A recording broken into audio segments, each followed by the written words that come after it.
Okey, apa beza ujian hipotesis dan kaedah tak berparameter? Dan kata nama lain, masa mana awak nak guna ujian hipotesis dan masa mana nak guna kaedah tak berparameter. Sebenarnya yang the main difference lah di antara kedua-dua ni, ujian hipotesis dan kaedah berparameter, kita kena tengok adakah populasi diambil daripada, saya kena tanya adakah populasi adalah dari taburan normal. Okey, just in case taburan normal, sekiranya ia daripada taburan normal, baru kita gunakan ujian hipotesis. Sebab tu kalau tengok yang kita tengok sebelum ni min populasi kan, min populasi, dan kalau perasan semua dia akan cakap diambil daripada populasi yang tertabur secara normal. Okey, jadi untuk taburan hipotesis ni kita cuma fokus pada min populasi sahaja ataupun mu. Jadi min populasi ni kalau ingat ia adalah satu parameter. Sebab tu wujudnya satu lagi kaedah tak berparameter, iaitu bila tak berparameter, okey, maksudnya kita bukan lagi buat penganggaran menggunakan mu. Maksudnya kesimpulan tu bukannya berdasarkan kepada parameter populasi. Yang tu maksudnya parameter. So parameter adalah maksudnya dia cukup sifat lah, dia tertabur normal dan kita boleh kira dia punya parameter.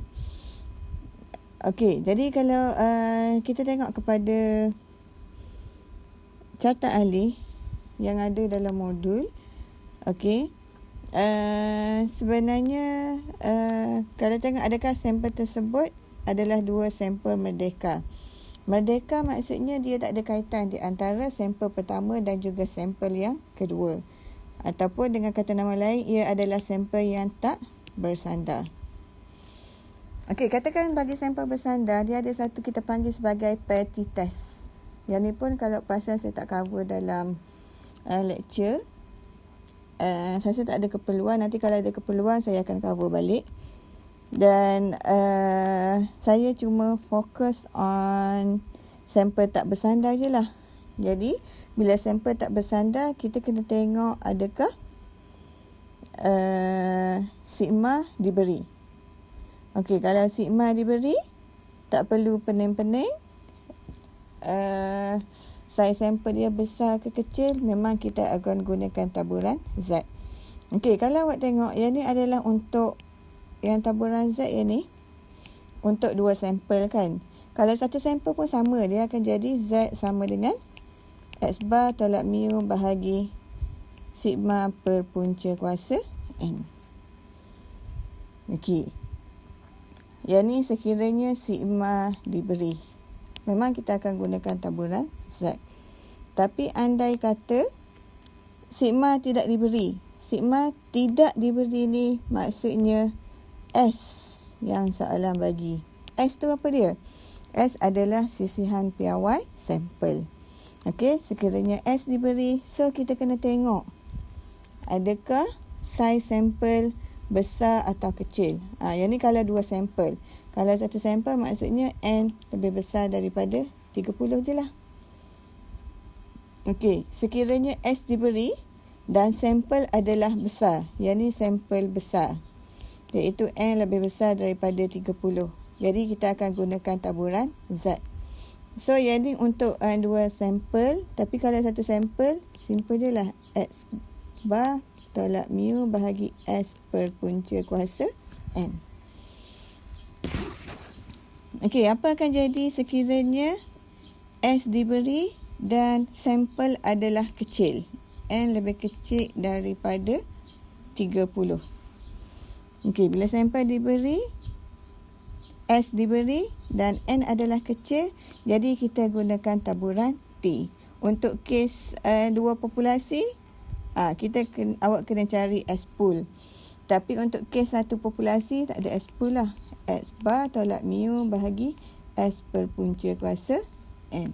Kalau perhatikan sama je kan, cuma bezanya S, Z dan juga T. Okey, saya harap yang tu awak semua dah jelas. Kemudian bila kita pergi tak berparameter, sebelum pergi tak berparameter, kalau perhatikan, sekarang pertama sekali kita buat untuk min satu sampel. Min satu sampel, so rumus dia yang ni lah. 1, 2 ataupun 3. Kemudian yang 2 sampel. Okey, ada 1, 2, 3 juga rumus. Kemudian kalau 3 sampel. Kalau 3, maksudnya lebih daripada 3 sampel. Awak ingat lagi tak? Kita akan gunakan apa dia? Okey, kalau lebih daripada 3, maksudnya 3, 4 atau 5, kita akan gunakan ujian hipotesis yang melibatkan analisis variance. Dalam bab apa ni? Bab 5 kan? So, kalau satu sampel, ingat balik cara untuk tulis hipotesis. Mu katakan lebih besar daripada 30. Null dia. Kalau 2 sampel, kita akan bandingkan di antara mu1 katakan sama tak dengan mu2. Tapi kalau 3 sampel untuk analisis variance, okey, kita akan bandingkan, kalau ada 2 sampel, kita akan bandingkan di antara 2 sampel lah. Kalau 3 akan bandingkan di antara 3 min populasi. Kalau 4 di antara 4 min populasi. Okey, jelas. Yang ni kalau 3. Di mana analisis variance ni masih lagi termasuk, kita masih lagi perlu ambil sampel daripada populasi yang tertabur secara normal. Okey, kemudian kita pun masuk kepada ujian tak berparameter. Kalau awak tengok ujian tak berparameter dalam modul hari tu saya dah cover untuk run test. Run test ni cuma pertama sekali. Okey, untuk tak berparameter saya cover untuk run test. Run test ni kita cuma nak tengok adakah sampel rawat atau tak. Rawat atau tidak. Manakala yang kedua, sign test adalah untuk uji nilai median. Di mana kita akan bandingkan tanda positif dan juga negatif. Kemudian ada juga dalam modul, kalau awak tengok yang ketiga adalah ujian pangkat bertanda ataupun kita panggil sebagai Wilcoxon sign rank test. Yang ni pun saya belum cover dalam kuliah.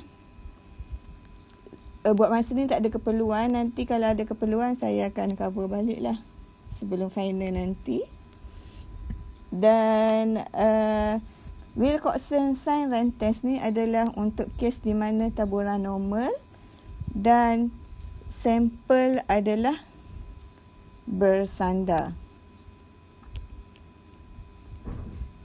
Maksudnya kalau sampel tak bersandar, sampel bersandar dan bukan daripada taburan normal. Jadi kita akan gunakan Wilcoxon sign rank test.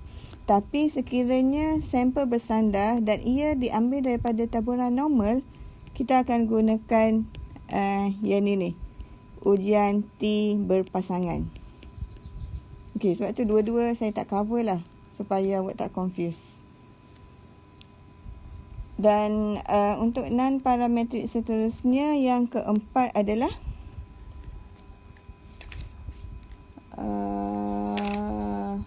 Kruskal-Wallis. Untuk Kruskal-Wallis, ia mirip kepada ANOVA yang 3 sampel. Maksudnya kalau lebih dari, kalau 2, kita akan gunakan yang kelima yang saya tambah lagi nota iaitu Man Whitney.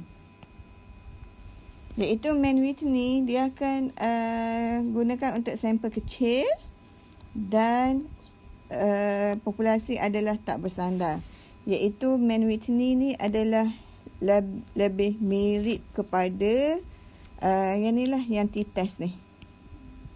Iaitu kita gunakan t-test yang ni. Okey, kita akan gunakan t-test yang ni adalah apabila sampel diambil daripada taburan normal dan juga S diberi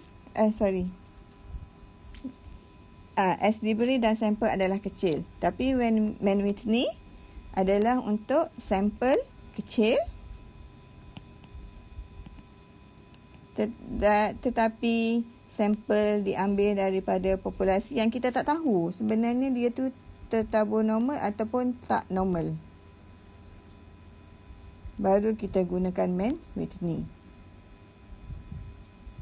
Oh, sorry, yang Kruskal-Wallis ni sebenarnya mirip kepada ANOVA. Okey, itu je lah.